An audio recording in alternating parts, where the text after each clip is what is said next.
we move forward till I teach you how to do the I will, I want you to understand that you have to shred the guilt of the things you've done in the past that you have identified and recognized that it has caused you problems and invited hindrances into your life, that you have to shred the guilt. And the only way you can do that is you have to forgive yourself. You have to understand that we go through things in this life to make us better people. Even when it seems like those things that we go through tears our whole life down. But the strength of the strongest person is when their lives are shattered, is that person who gets up and continues to fight on. You may not have everything that you had before. You may not have the friends that you had before. You may not have the acquaintances or the relationships. But if you get up from where you have fallen to, you have become a much stronger person.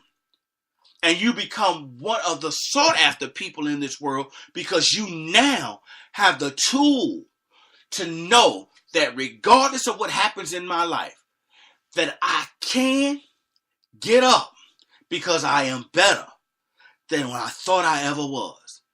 And when we've realized that when we fall, that we no longer have to hold on to those bad relationships that have caused us problems, whether it be family, love, or work, we must know that I will make a difference in my life. So that will, that undergirding of moving forward, we have to shred the guilt of the past. We have to forgive ourselves. And when we forgive, of course you're going to remember, but you don't have to live and constantly reflect on it. Many people I know always say they forgive, but they constantly bring it up. Or if somebody else bring it up, they want to go and revisit and stand in that muck and that mire of their past existence. You have to let it go. You have to let it go. If you've done something wrong, you've asked for forgiveness from people, that's fine. But have you forgiven yourself? Have you chalked up it to experience that, hey, I did something wrong, this didn't work out, now I have to move on. I have to forgive myself. I fell short. One of the things we say in the rooms is we call it relapsing. You know, you get deliverance, or you go through the process, I should say, of no longer using the drugs. You get dried out. You detox. You dry yourself out. You're not using the drugs. You're not drinking the alcohol. You're away from the relationship. So you try to physically cleanse your body of that substance that was holding you hostage and forming that habit that was ultimately triggering something in your mind where you craved it. And you get away from that. But as soon as you put yourself back in a situation of living, rather than learning new coping skills, you revert back to that which you were doing. We call that relapsing. And many of us relapse. And when we relapse, the guilt of life sets in. And we feel so guilty, and we fall to the thing that we're a failure. The only thing that beats a failure is not trying. So I tell you what, if you fail, beat failure by getting up and doing it again. Don't even try. Just do it. I know that was one of Nike's big slogans, just do it. I want you to take that slogan and apply it to your life, because by just doing it, you will make a difference in this world. I want you to listen to a song that I believe will help you. It's made by one of the premier groups of the late 80s, early 90s. And the lyrical composition, once again, is what I want you to pay attention to. The music is beautiful, but I want you to listen to the lyrical composition, and I'll be right back with a better you.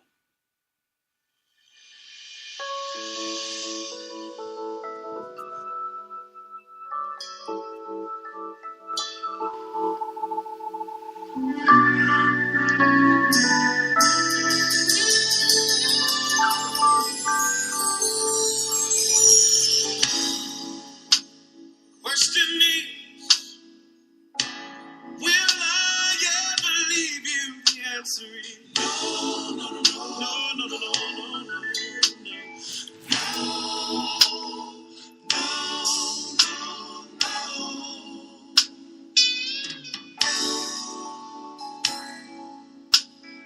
Question is, will I ever leave you? The answer is no. No, no, no, no,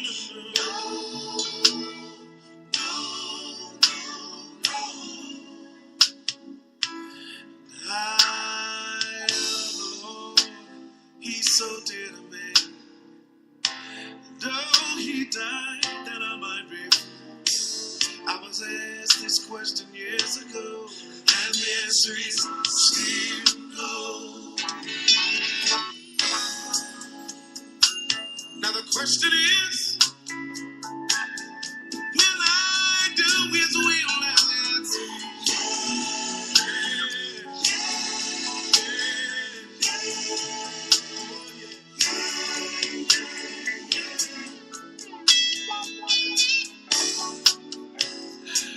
I was at a home late one night. The Lord asked me, would I do his will? And I told him, yeah. I said, yeah.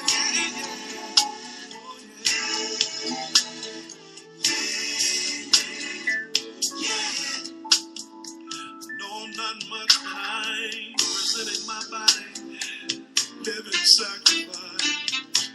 All I want to do is the will of God. I was asked this question, and the answer is yes. Now the question is, when will Jesus return? I want you to know soon. So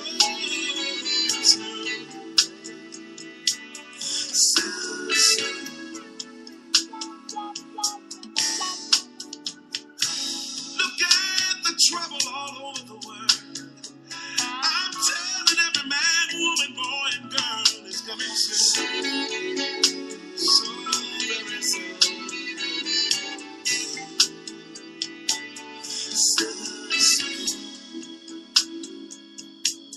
I can hardly wait for Jesus to return. For his return and my heart does yearn. I was asked this question, and the answer is real soon. Now the questions are, will I ever leave you? Will I do your will? When will Jesus return?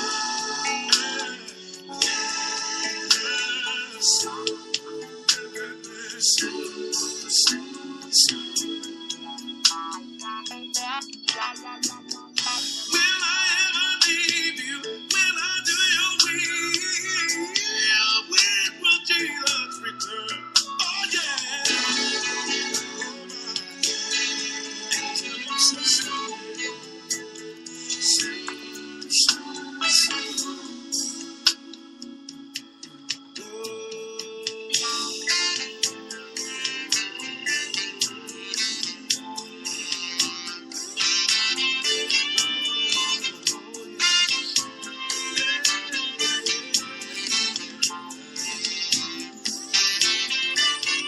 If you question when Christ is coming, the answer is soon.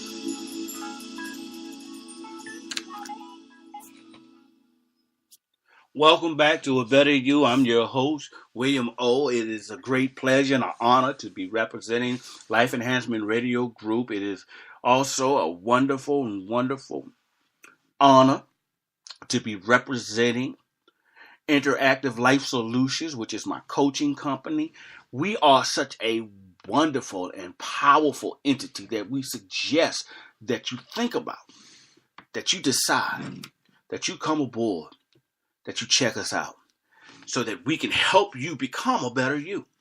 I want you to understand that we're talking today about getting rid of that guilt and forgiving ourselves, as well as moving forward with understanding the I will statement. Once we merge the I am and the I can process together, that we got the fuel to move forward. But I want to share a couple of things with you before we really dig into it. We only have a few minutes left, but I want you to understand that as we grow older, some of you are in your early teens and some of you in your 20s, or 30s, 40s, 50s, and so forth. But in each generation, there are specific problems that we go through. And depending on how you dealt with them, really determines the weight and the number of guilt issues that you bring along with you as you continue to matriculate through life. We have to learn that we do some things because of the age group that we're in, the social setting, the economic setting, and we cannot continue to bear that weight. A lot of us say that we're bringing baggage along. That's the term that I remember, baggage. We bring baggage along, and when we get into a new relationship, we don't want to bring that baggage, or we don't want that person that we're interested in forming a new relationship, a new kindredship with, to bring the baggage of their past relationships, the baggage of their youth along with them. The same thing and the same mental concept is what we need to have as we move forward in life and begin to start to change our mindset to become a better person. We need to leave the baggage behind. Don't even worry about going to the turnstile when you get off the airplane of life. Don't even worry about going to the turnstile. Just leave that baggage right there. Let it be somebody else's problem. But you have to remember that you can go forward. The last song that I played by the Winans, The Question Is, it talks about God speaking to us and God telling us that he will never leave us. He will never forsake us, that he's always there with us, and that we have to understand and accept the fact that God has never left us. We decided to leave God. But once we come back and get into right relationship with God, that we can move forward. That's your spiritual moment for the day. We need to let go of the baggage. We need to forgive ourselves. We need to understand that there's certain things in our different age groups that will hinder us and hold us back. One of the things when I was studying Christian counseling is that there are different types of guilt, and which really baffled me, because I thought all guilt was guilt, but it's not, and it makes a difference when you begin to understand the guilt that you're carrying, because once you understand where it came from, then you're more readily and more apt to let it go. But until you can get the closure of it all, then you tend to hold on to it. So I want you to understand that there's past experience and unrealistic expectations. We've had past experiences where we held on too long, or we did some things that we shouldn't have, that we are guilty about. There was unrealistic expectation. Many of us, because of the way that our family pushed us into education or pushed us to succeed in life, that for us it was unrealistic, but for them, it was their dream, their hope, their desire, and they tried to push us into it. And we hold that guilt of not being able to meet their expectations or their desires for our lives. So we hold on to that guilt. And then there's the inferiority and social pressure guilt. We just because we don't have the same education or as good of an education as some people have.